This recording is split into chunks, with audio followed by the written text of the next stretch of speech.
تقطر من ثغر السماء رحمات، تغسل الطرقات وتغمر قلوب البشر أنسا، تمحو من قلب المحزون حزنه وتطهر الموجوع من وجعه، وتبعث السعادة في النفوس. هكذا تهيأ الأرواح لعام جديد.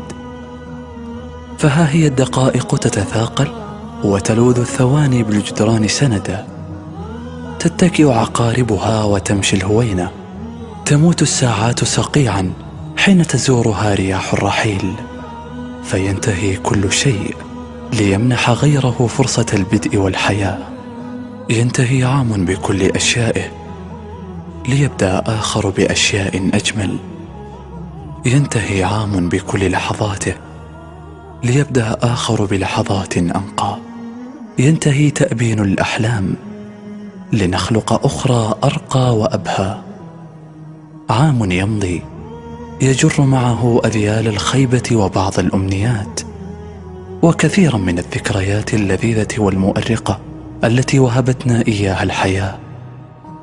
عام يمضي ليسدل الستار على صور جميلة وملامح أليفة بريئة انطوت معه آخر الحكايات، لينقشع الغمام عن بداية حكايات قادمة.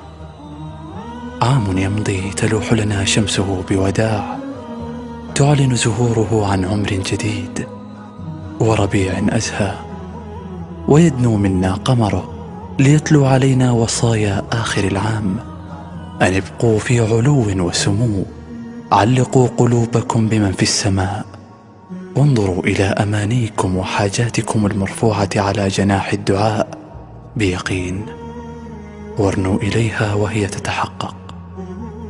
أغلقوا دفتر الماضي بآلامه وأحزانه وانكساراته وأفراحه وأتراحه، ودعوه يختنق بعيدا عن عامكم الجديد، عامكم البهي، عامكم العامر بالسعادة بإذن الله.